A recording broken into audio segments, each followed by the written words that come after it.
Okay. Hi guys, welcome back to Ancient Tracks, a Beast and Corey. I want to take a moment and introduce a really dear friend of mine. I've asked her to join us as a co-host. Her name is Eden Boudreaux. She she really means a lot to me, and I've learned very much from her. And I, I think that she will Maybe provide insight? a lot of insight. Absolutely, 100%. So I'm just going to hand it over to Eden. You just go ahead and take it from there, Eden. Okay. Well, I do have a Bigfoot Facebook group. It's called Southeast Louisiana Bigfoot Sightings. The reason I created it is at the time there really wasn't anything much going on as far as Bigfoot goes in this part of the state. I'm north of Lake Pontchartrain, so I decided to build a group that people could come and feel safe about expressing their encounters and maybe getting some help if they're feeling uncomfortable. So I don't know. It's not very big. I'm not real big on growing it. I want sincere people. I don't want a bunch of trolls in my group. So I vet everybody. So it's a good place to be. Um, I I go out in the woods as much as possible, and far and wide. I've been as far as upstate New York on Lake Ontario, and as far west as uh, Utah, the high Uintas. I did that last July. Um, Oklahoma, Texas, Arkansas, Missouri. A lot of states. A lot of them I want to get back to. But the way I got interested in it was actually going back to when I was little. I don't 8 or 9, in like the early mid 70s. I visited my cousin. I had all brothers, didn't have any sisters, so I had this one girl cousin that was about my age, and I would spend every holiday weekends if my mom would let me, because we lived on the South Shore, Lake Pontchartrain, and they lived up about 15 miles from where I live now on the North Shore. Summer times, I spent most of the summer at her place. Anyway, it was one summer, and we had the windows open. They didn't have air conditioning back then. Not well, they did it. We did in New Orleans, but they did it up here. So they had an attic fan, and they had all the windows open. And what the attic fan does is it draws the air from outside up through the house and out through the attic. So it draws the curtains into the house. And the bed I was sleeping in was up against the wall. There was two windows side by side. Those windows was about the length of my bed, and the attic fan had those curtains drawn across the bed. So I was basically laying between the curtains and the window, and something woke me up, and so I got up. Well, I looked up, and I heard this growl, this snarling gravelly. It was very complicated sound. It wasn't just a growl. It wasn't just a snarl. It was kind of that all of that and a little bit more. It was very deep. It was terrifying, because there was nothing between me and this thing except the window screen, and it was just outside the window, um, just a couple of feet. No, my the neighbors next door had a nightlight out in the yard. So this thing was backlit. All I saw was the outline of this hairy thing. Um, it didn't have a cone head. It was rounded. But anyway, so when it made that scary noise, I slid out of bed, and I crawled across the floor, and I spent the rest of the night on the living room floor. What was really scary was when I had to go to the bathroom during the night, because the toilet had a high bathroom window above it. And the same thing, the curtains were blowing in and that window was open, and I was so sure that that booger was going to reach in and pull me out by my head while I was on the toilet. But to this day, at nighttime, my curtains are closed. I do. I There's one window in my house right now that it doesn't have a curtain. It's my kitchen window, and I actually have had something look in that window. Um, I got up to get a snack one night, and this was probably about oh, 7 or 8 years ago, and I was getting some ice cream. So I was standing at the kitchen sink with my ice cream tub and getting my spoon, and I look up. Now that window, the bottom of the window is about 7 feet off the ground, and this thing, the wind, this thing, the window, you got the little bar across it when you raise it up. This thing's eyes was above that, so I had to look up at it while I was standing in the house, and it was standing 4 feet lower than me, and so, but I still had to get my ice cream though, so I ducked down under the counter. So and then I got my ice cream up, and then I got it back in the freezer, went to my bed. A booger's not going to come between me and my blue dog. I'm sorry, it's not going to happen. It's funny you're just So, up but there. anyway, um, I was up there. So he could see me getting ice cream, but I couldn't see him. So that was in my mind. I was okay with that. Let's see. That's Now, funny. um, we I've had activity here at my place, and again, just area of reference. That first sighting I had was on the west side of Bogalusa. I live about maybe 13, 14 miles from there now. And when I bought my property, I've always wanted to live up here. I got family up here, and it's peaceful and it's rural. Well, it's rural, and but it never crossed my mind that how close I was to where I had my first sighting. It just Bigfoot just never crossed my mind, because when I was little, everybody told me, "Oh, you're lying, or you're making it up, or you had a bad dream," So I didn't talk about it. When the internet started being available to everybody, about '96, I started going online and researching. There wasn't a lot, but there was some, and documentaries and books. I did a lot of armchair stuff while my son was growing up in the '90s. But then stuff was happening here. We moved here in into '96, and again, didn't think Bigfoot. We thought it was paranormal.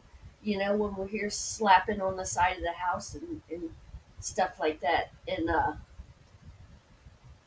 my son and his friends, we have a rec room we built. It was going to be a storage shed, and I thought to myself, I could build it just a little bit bigger and make like a rec room, like a party room.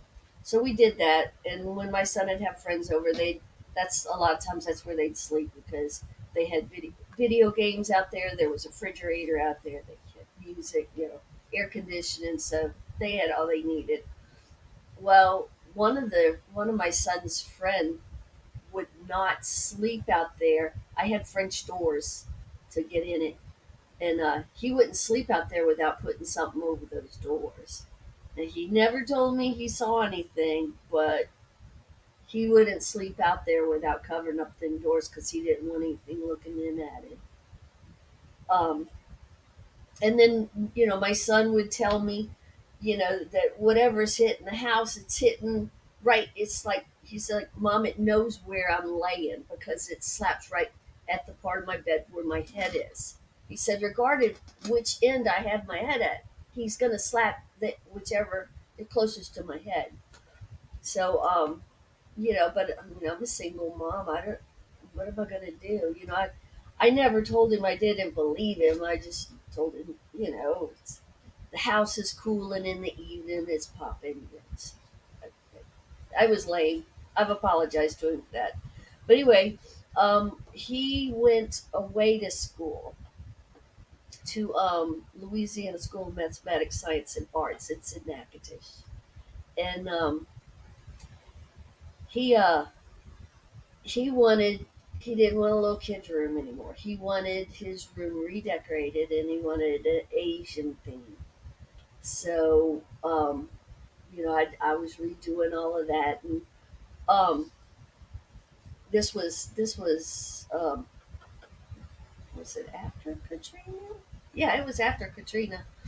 Because I was putting a window unit in my bedroom, but I needed a small piece of board to hook the air conditioner to in the windowsill. So I had to go out to my rec room, and I had a flashlight with me, but I had the back porch light on.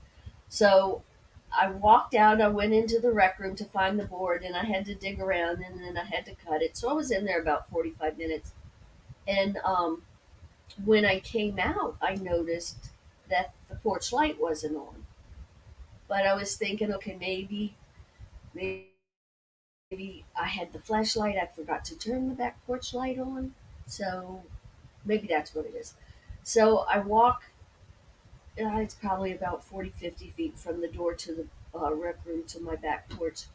And I get to the steps and I look up and my back door is open.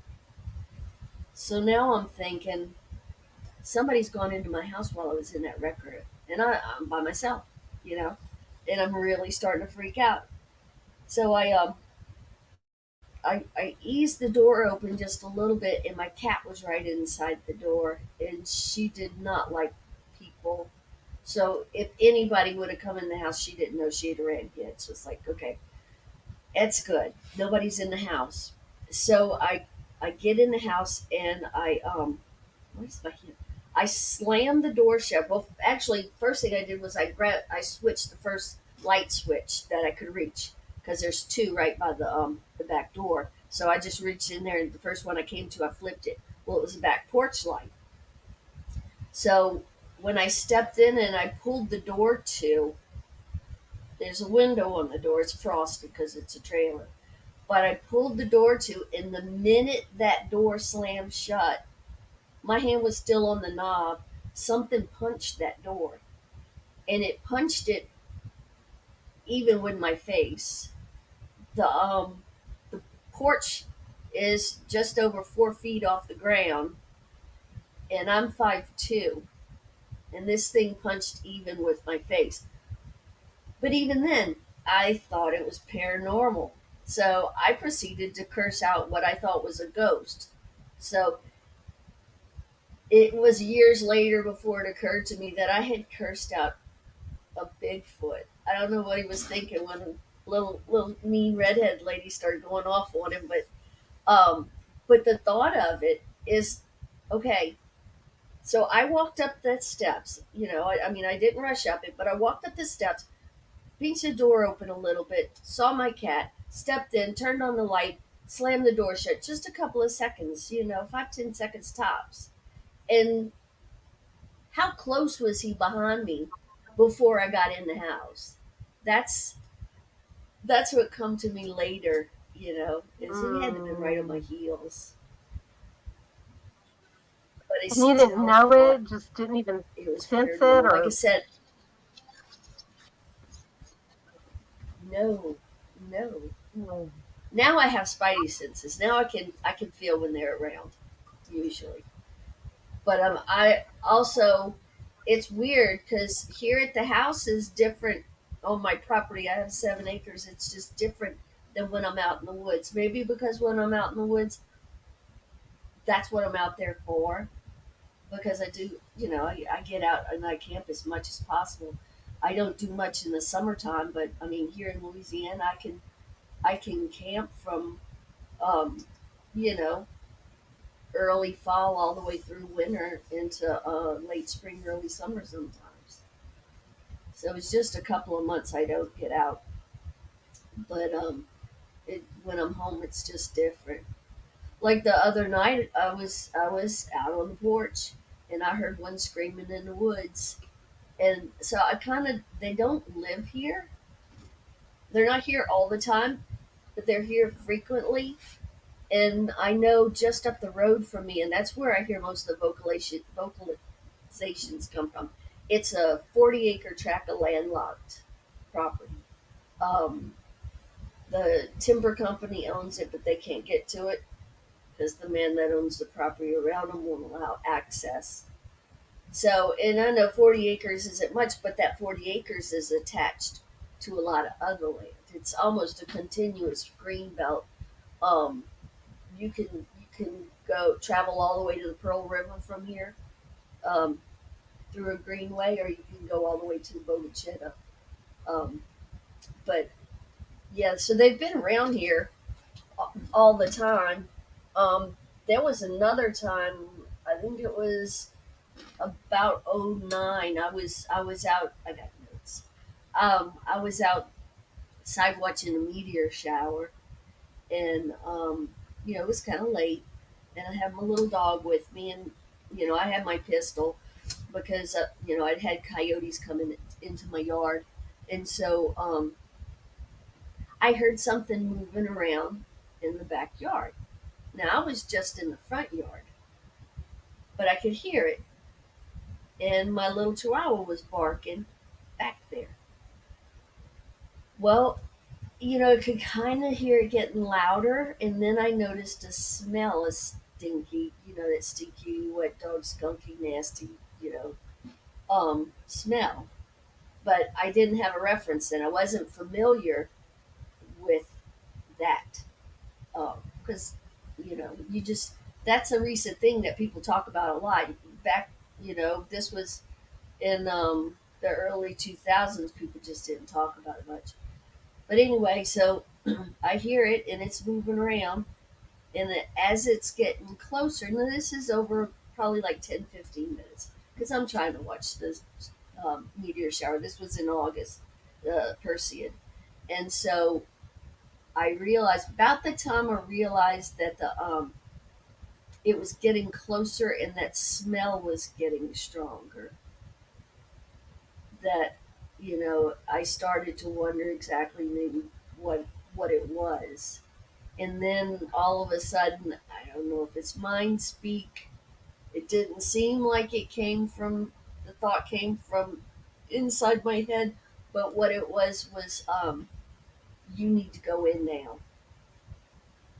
And I'm like, okay. And chihuahuas, they don't listen to anybody. So I called him thinking, okay, I'm going to call him, and that's going to be his cue to take off in the back. And then I'd be like, okay, Tater, you're dead. I'm just going to say bye now. But anyway, he listened that time, and he came right in with me, which is strange in and of itself. But yeah, that one, yeah, he was pretty close that time. But I actually had one not as close, but it was a scarier encounter. My driveway is long, and there's a spot, a holler, where the water runs through it. And we had really big spring rain, and it washed the dirt out from around my culvert. So it was just this big gaping. It was like 8 feet wide and probably 4.5 feet deep, uh, trench going right through my driveway. So I couldn't afford to fix it right away. So I'd park my truck on the road side of the driveway, and I had this old boat I put across it, so I'd use this little bridge. I'd walk across that boat to get to the house, and it was probably about, I don't know, maybe 300 feet, 400 feet, because my trailer's 700 feet from the, yeah, about 400 feet to go from the driveway, from the holler up to my front door. And I got about a quarter of the way, and there's a wood line to the north. My driveway runs east west, and I guess is probably about 60 feet from the driveway across my yard to the wood line.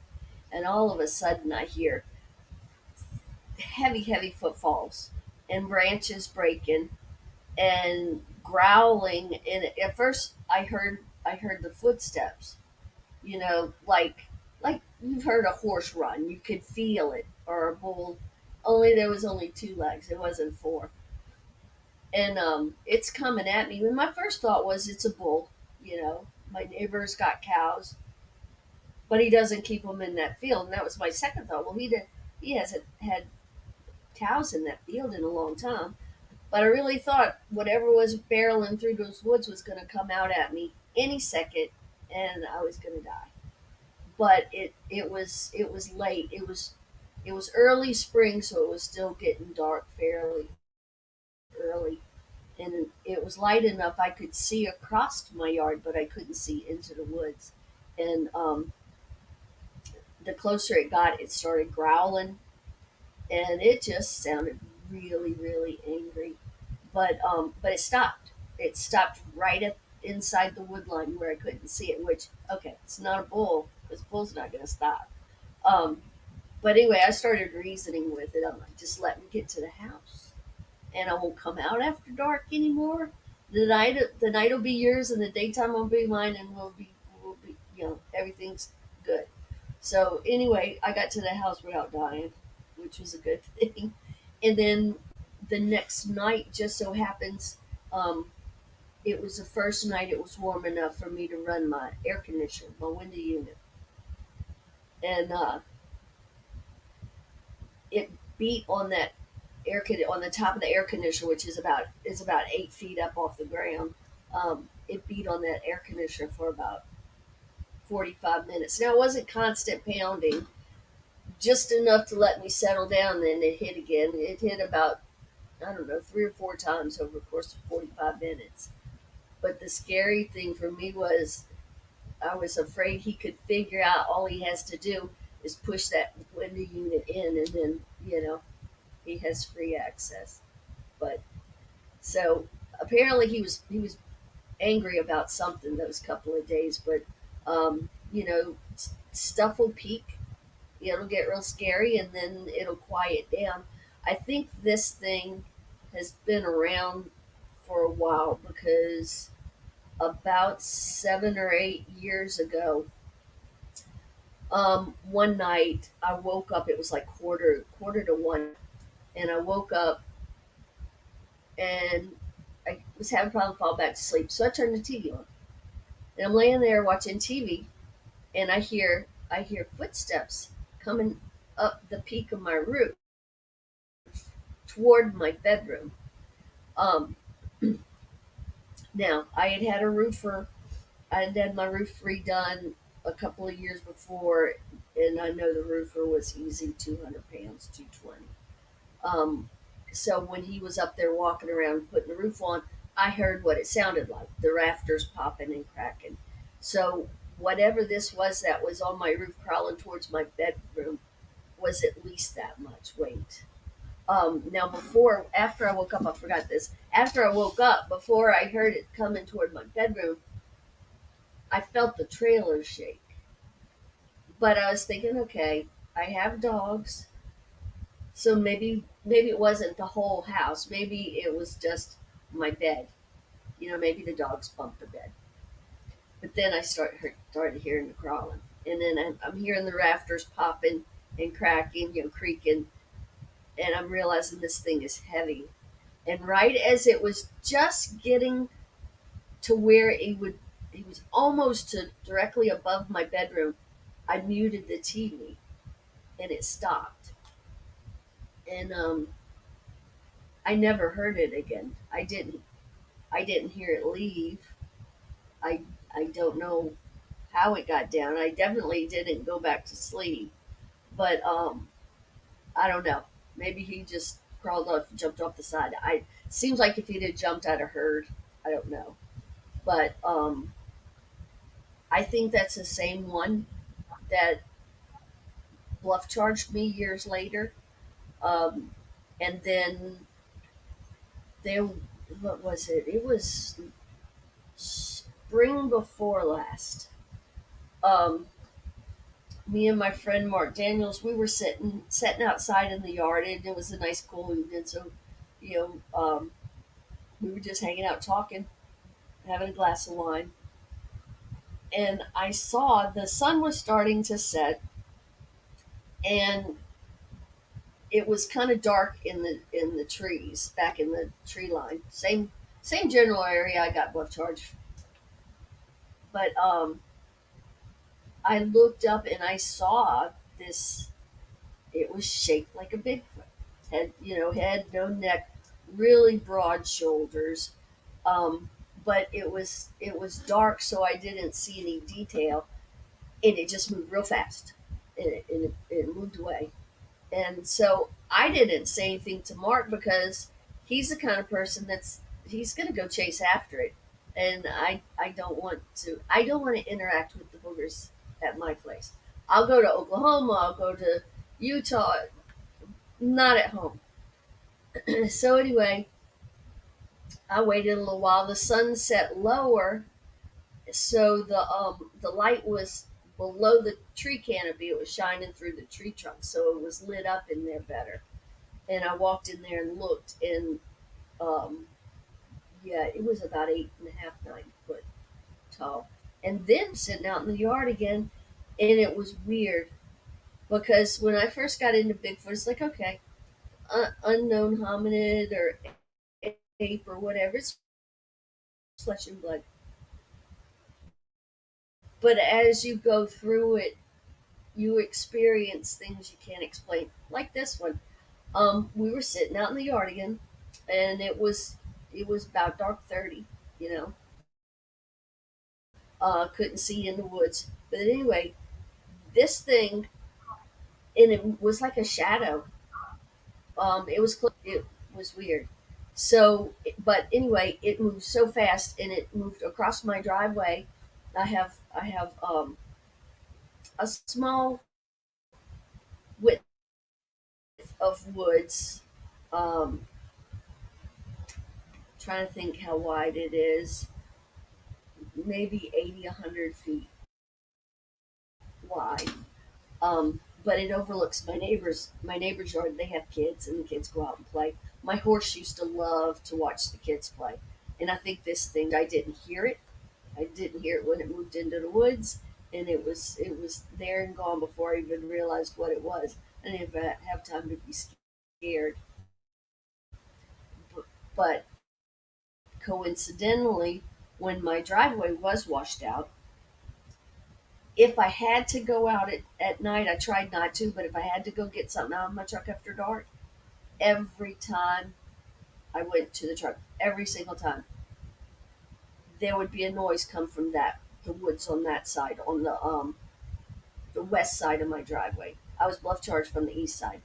Um, I would get like, I wouldn't really call it a growl so much.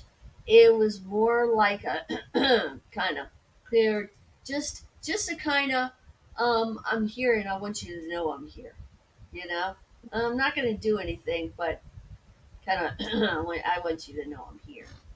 So you know, I but I still don't think they're here all the time. Maybe because I rent. My friend Mark has a trailer on the front of my property. Maybe that's why they're not here all the time because I'm kind of not alone. But there for a while I was getting a lot of activity. Now I hadn't had any here since last October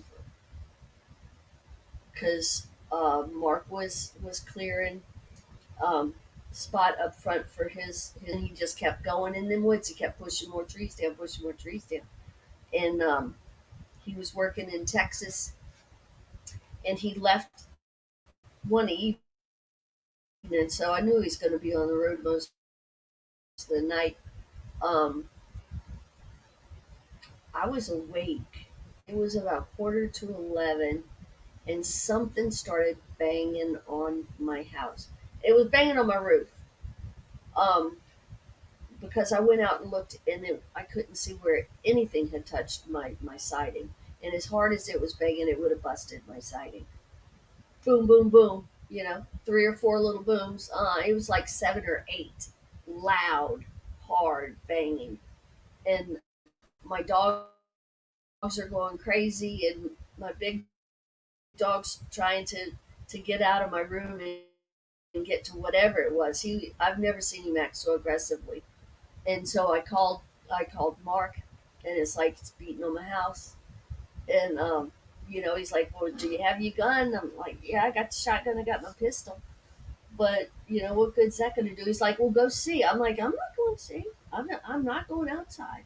You couldn't pay me to go outside." I did look out the front window, and my cats were looking. I have a couple of outside cats. They were looking up and over the roof, like nervous. And but I didn't go outside. And I don't have a light in the back. I only have a light in the front. So anyway, while I was talking to him, it did it again.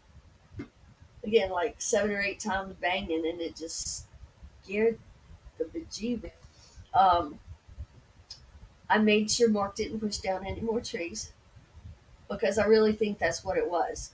He was pushing down trees he didn't need to push down, and it's just like, stop. You don't got to deal with these things.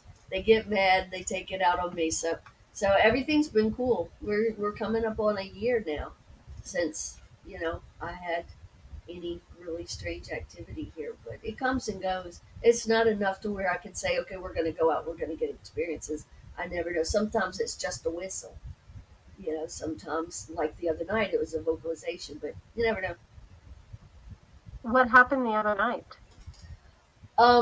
Well, we were just outside. We were up at Mark's, and we were outside. We just heard and it was loud, and it was definitely um very squatch like. It we got. I mean, we have donkeys that I can hear, and cows and peacocks. I don't know where the peacocks come from, but we got peacocks. Um, and it wasn't any of those. I've heard a panther. It wasn't a panther. Um, yeah, it was a booger, and it sounded like he was up there on those 40 acres I was telling you about, the landlocked property up there. And there's a hunting lease there, and there's um an old family cemetery. I got family members buried up there, so there's a lot of land and a lot of food sources around here. Um you got your syrup tubs, and you got your feed buckets, that people leave, feed the dogs. I know I did that with my horse. I had a big garbage can I kept my horse feed in. Well, a lot of the farmers put the liquid feed out. So there's lots of sources of food for them without having to go hunt. Can you tell me what has been your most exciting experience or encounter? Ah, okay.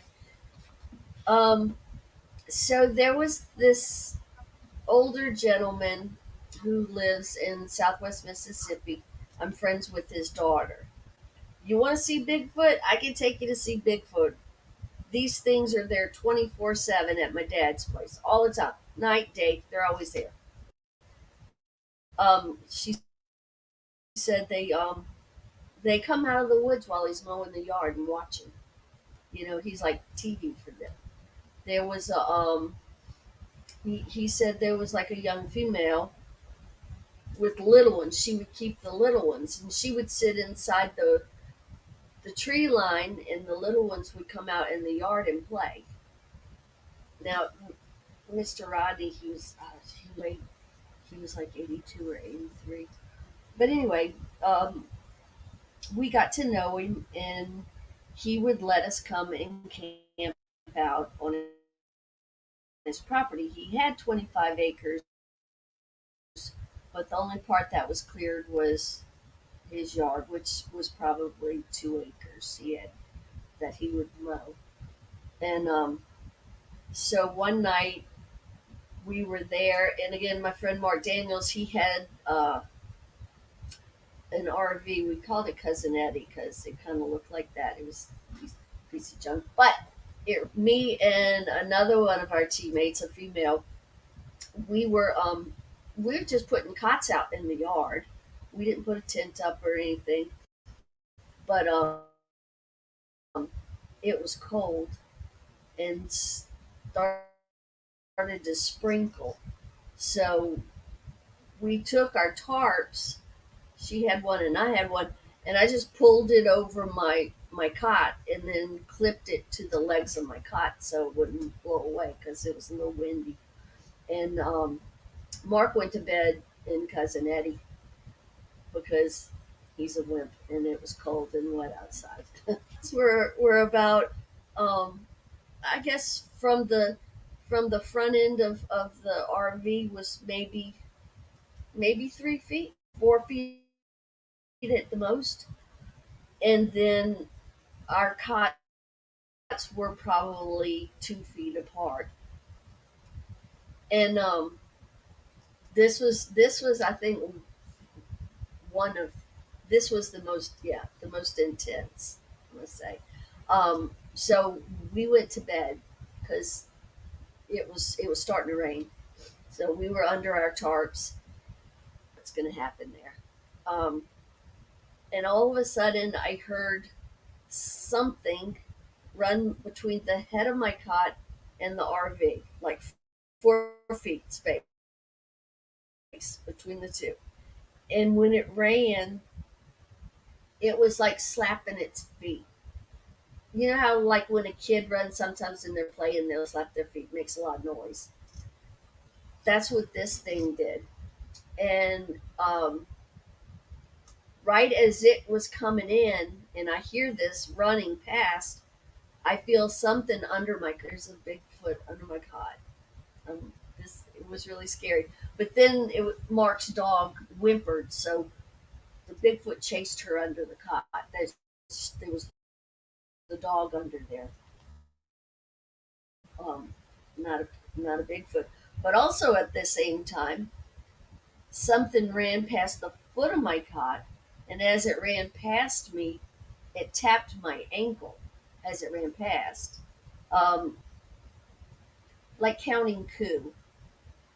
Like the young Indian braves would sneak into enemy camp and take something off their person or whatever, to prove their bravery and how good they were at it. That I really got the feeling that's what it was, because what ran past wasn't real heavy. I'm not talking like 200 pounds. I'm talking maybe 100, 150, not much at all. So that one freaked me out because it, there was just the tarp there, and I wasn't gonna get up somewhere close by, wait and see what I was gonna do. So yeah, I just stayed in the cot under the tarp the rest of the night, and then when it got daylight, I got up, and went to bed. Um, let's see, when I got bluff charge was the most terrifying, but when I got tagged, that was pretty intense. Um, there, there was another one at Rodney's. I heard samurai chatter there, but when we were in Oklahoma on the Washita River, that one was pretty scary. Near Tishomingo, um,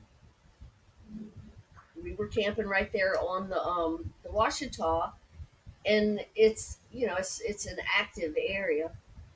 So it was our second night there, and I think we talked about it with Chuck.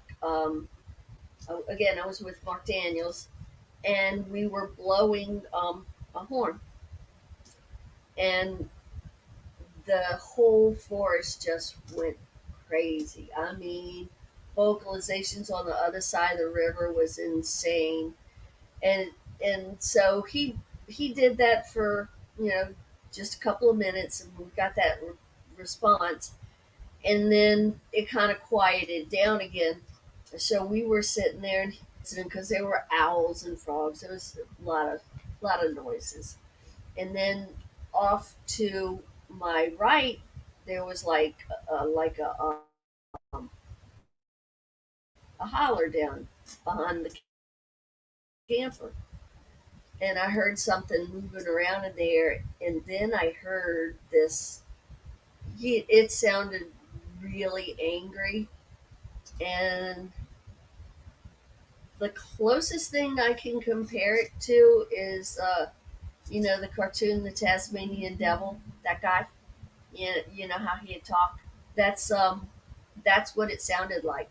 And he was close, and he was angry, and so Mark's hard of hearing.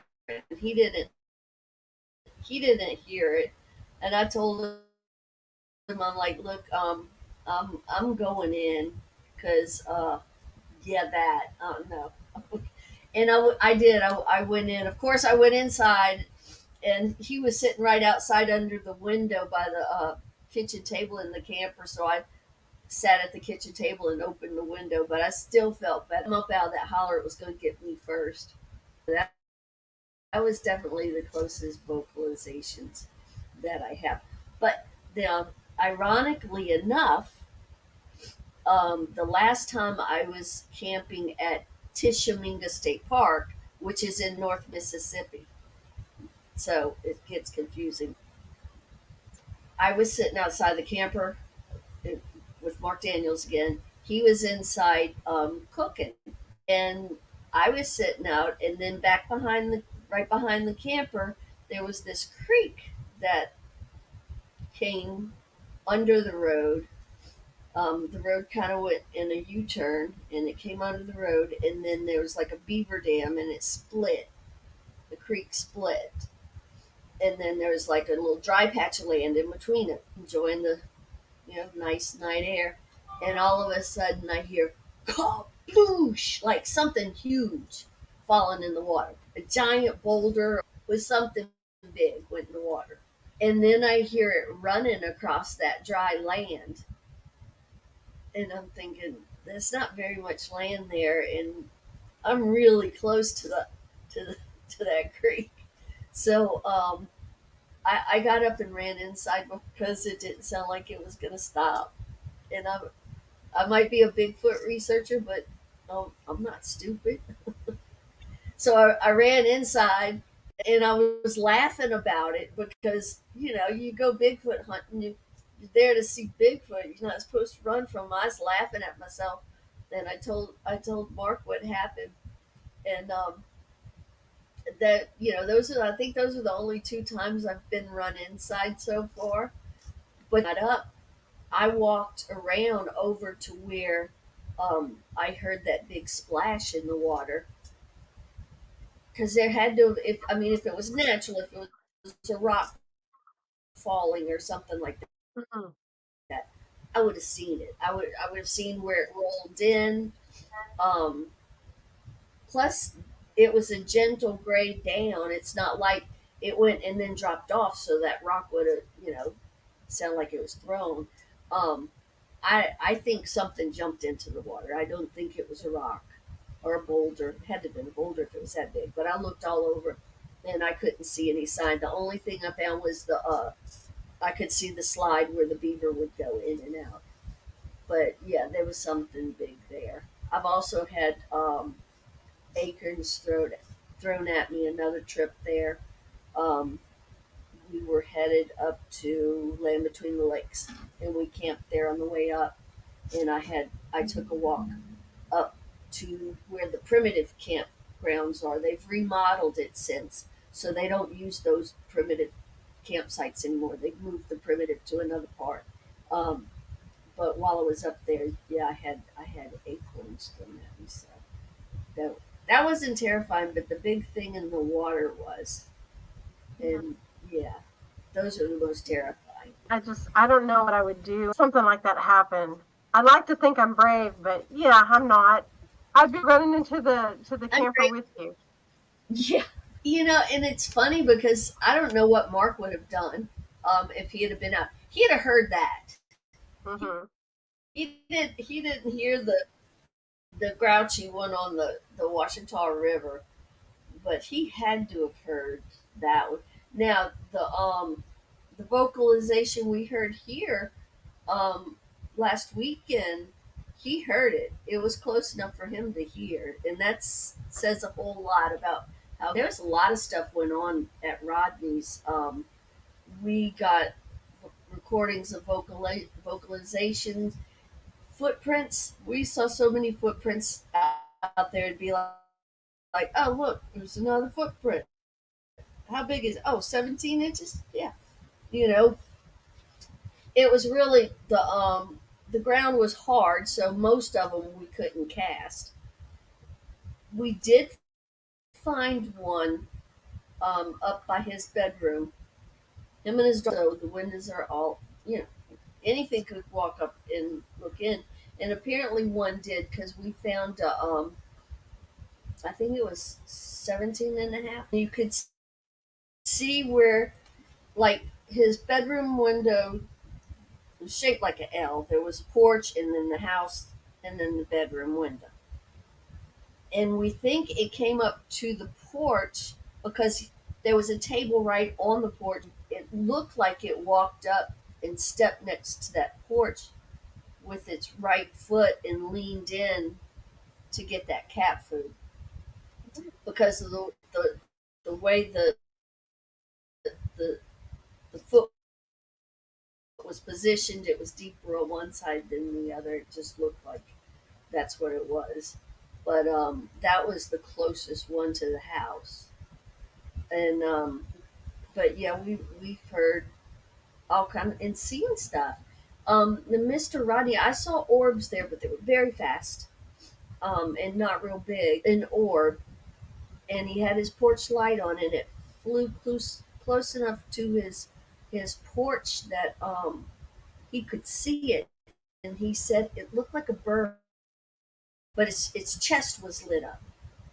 And so I asked him, like, well, did it have a head like the bird? He's like, I didn't notice that. He said, all I noticed was like the wings and the chest was illuminated when it flew up and then flew off real quick. So, yeah, there's that. I don't, yeah, it looked like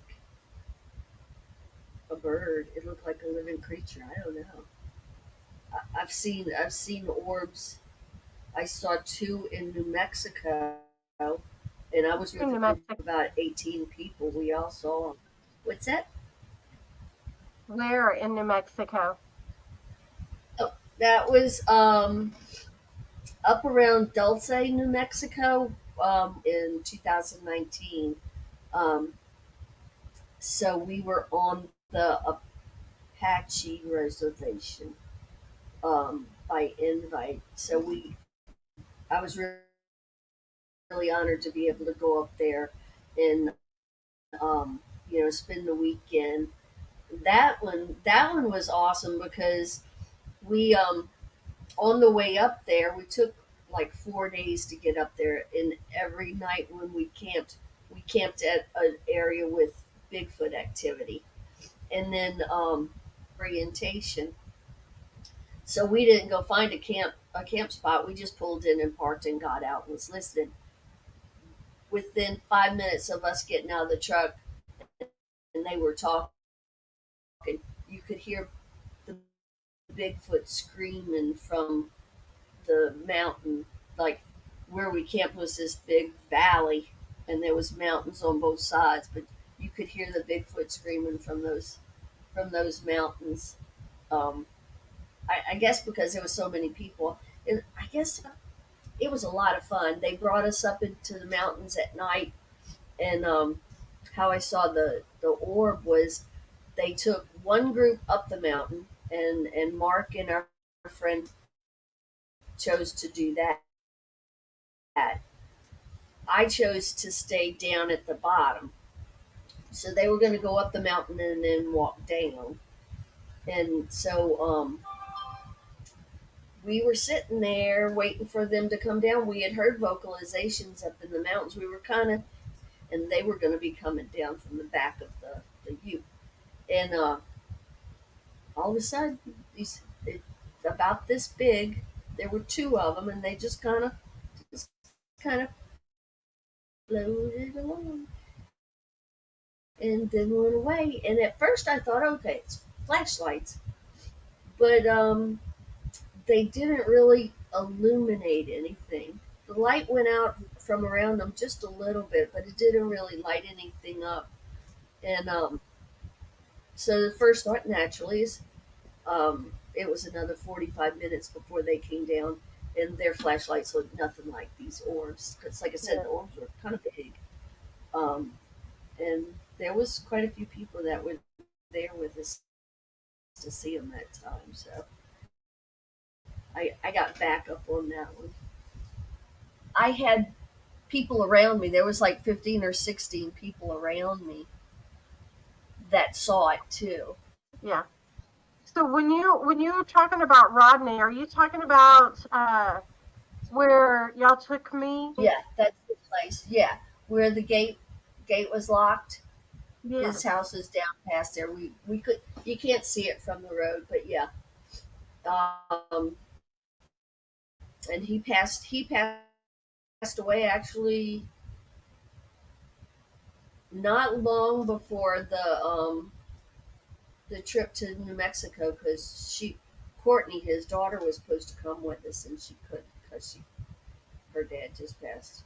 Great um, research area, but then they clear cuts, so they might not be there anymore. But they used to be there all the time. Yeah. So I wanted you to share something about Rodney's that you told me about, and it is your marbles. Okay, Yeah. so there's a cemetery back behind Rodney's, and there used to be a two track that went around it on three sides. It split. It went back into the woods. It's all grown up now. You just about can't get back there. But when we first started, got marbles um, to put down. We just wanted to see what would happen. We had like three different colors. They were like green and blue and gold. Um, so we put them the first time we put them down on the ground. We put them and it was like a spiral from the center. Little arms came out of beads all the way around, and blue and green and gold. So we left them, and it probably took 3 months before they got mixed up. To me, it kind of looked like a horse, um, like it was trying to make the shape of a horse. But then we redid it in like a tree with the gold beads as the top of the tree, and nothing bothered it for a while. And then I guess about 5 or 6 months later, we went and looked, and it had been moved. I couldn't make anything.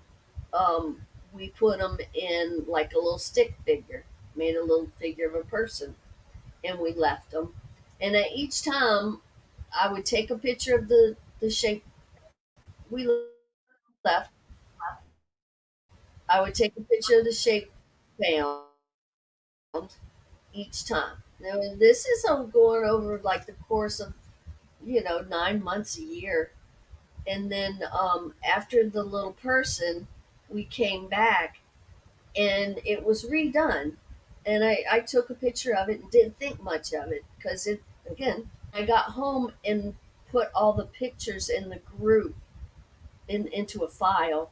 I realized that last picture, the last thing that the beads were in, was the same spiral as it was the very first time when we did it.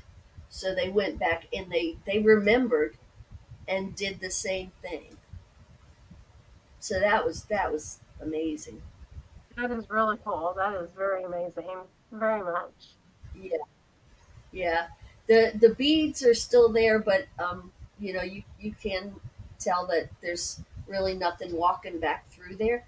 Actually, Yeah. at the beginning of that trail, right as it goes behind the cemetery, was where I found my first footprint, and it was like 16 inches long, and it was in an ant bed. Is why it was such a good footprint because it had stepped in a muddy ant bed. So that that was my first footprint. I'm proud of that. But then it got to be over there. Oh, it's another footprint. Look, yeah, okay, let's go see something. But we did at Rodney's. We did put a recorder down in the woods. Me and there was like two other ladies that would come out with us, and it's kind of funny because Um, Nobody would camp out there. None of the guys would camp out there. Um, and me and Courtney and the other lady, we decided we were going to camp out there at Rodney's in his yard, and we did, and we did a die, and then the guys would come camp with us. Well, so anyway, they once they got out there, they started getting braver, and two of the guys went and put a recorder. Actually, they wanted to change the batteries, so I walked back out there with them to change the batteries in this recorder, and I never got the chance to hear it because the guy who owned the recorder lives way over in Texas. But he said about a minute after you hear us walk away. Now this recorder was like 6 feet up in the tree. He said you hear something walk up and sniff it within just a minute or two of us walking away. So yeah, they kept us on a short leash out there. They were never too Yeah. very far away. Tell me about any experiences out there at Rodney's. Well, we've we've had some really. It's not all Bigfoot out there. That cemetery. Um, it's a family cemetery, but if you step back and look at it, it looks like an Indian mound. I mean, it's this Does. perfect little mound, you know, and everything around it is flat, and I believe it's an Indian mound. But anyway, so one weekend we were staying camping at Rodney's, and you can see it's not very far through the woods from Rodney's place to the cemetery. Mm-hmm. And we noticed that just above the pine trees, and from where we were staying, we could tell it was above the cemetery. Um, it would light up like just a general brightness, and it wasn't rhythmic. It it wasn't sequential. It didn't do dim bright. It would go it would go a little brighter, and then it would go dim, and then it would go bright, and then it would go dim, then it would go real bright, and then it would go dim. And so but even then, it wasn't like that. Sometimes it would just go a little brighter a couple of times. But when it would go really bright, this beam of light would shoot out of it and bend. So that still blows my mind because this beam of light would come out, and it would, how the aurora borealis fluctuates, how it looks like it's bending like a wave, and that's kind of the way this beam of light would do. And light don't do that, but it did that with the beam.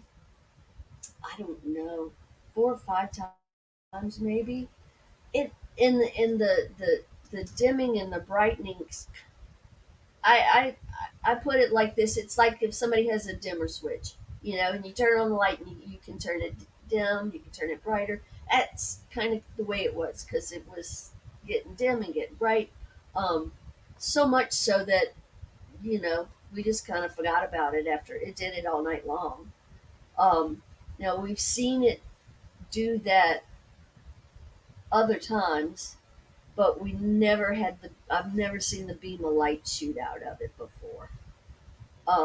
Now that cemetery, um, again, Courtney, she, I don't know, knew these cops. I think she went to police school or something with them. But anyway, she told them, she's like, you want to see Bigfoot, you go to this cemetery because there's Bigfoot there. So and I talked to Rodney. Rodney was there the night these cops rode in there. He was sitting on his porch. He said I heard him go in there, and then anyway they go in there, and they wound up having to shoot their way out. Um, they said there's at least 5 or 6 big males back up in there, and they said don't ever go in there because you will die. They will kill you if you go in there. And I kind of think that maybe it's just that those cops went in there with a little bit too much testosterone and well-oiled guns, that set them off, because we never had any really scary negative interaction with them there. But anyway, so the graveyard was always, nobody went there after dark. Um, Mark, my partner Mark, and one of the ladies decided they were going to walk down there one night from Rodney's, but they didn't even make it off his property before they got spooked and turned back around. But after Mr. Rodney was gone, Mark and I got the bright idea that we were going to go to the cemetery and camp, because after Mr. Rodney passed, the gate to his property was locked. You couldn't get in there anymore. So we went down there, and of course we parked the truck facing out. So we had to get out in a hurry we could, and and we slept in the truck, and I kept my seatbelt on. It was summertime. It was kind of hot, so um, I had to crack my window, but Bigfoot wasn't going to get me out because like I said, I slept with my seatbelt on. So if he reached in and grabbed me, I wasn't coming out. But we survived, and since then I've been camping back there half a dozen times easy, and I've seen the orbs over that cemetery when I was camping back there. I was truck camping. I have a mattress for the back seat of my truck, and oh my goodness, it started raining. It started raining about 3 o'clock. We finally gave up and went to bed. I was there with a friend Edwin. So he was sleeping in his truck, and I was sleeping in mine. And our trucks were parked facing out, but our front ends were closer than the back ends. And so he said he saw orbs. I saw orbs over the cemetery. Um, they were really faint, and it was weird because the perimeter was brighter than the interior part. It was like it's all red, but it's a little brighter red.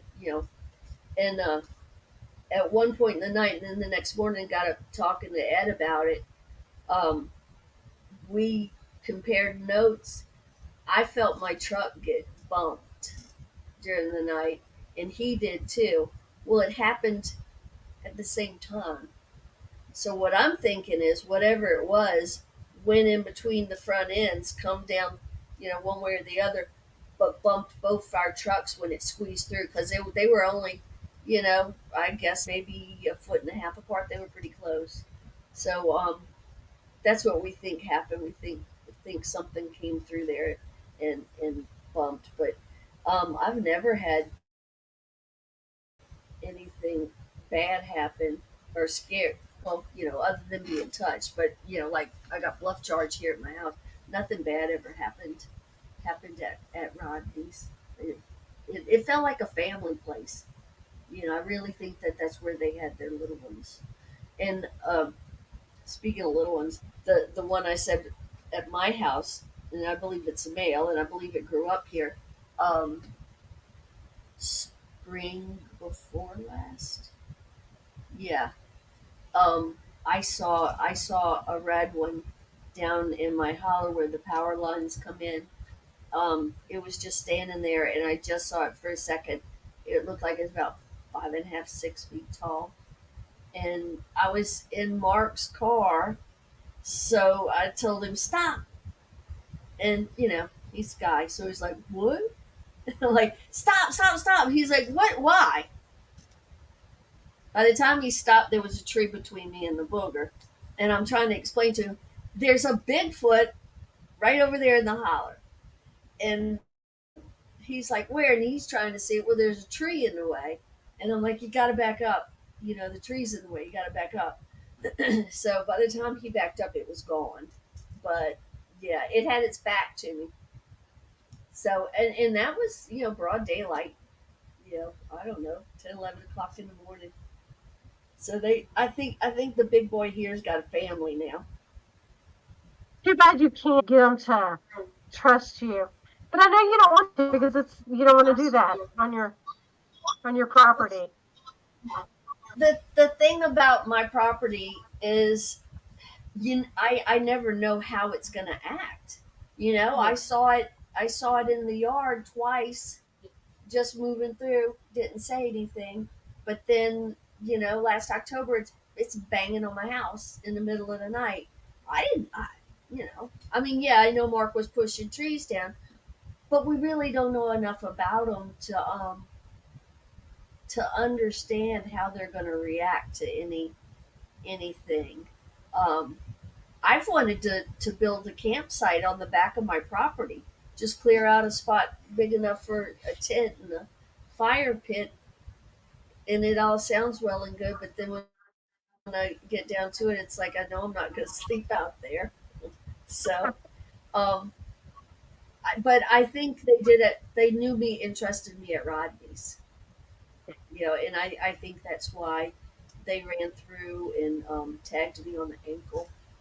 You know, I heard samurai chatter at Rodney's.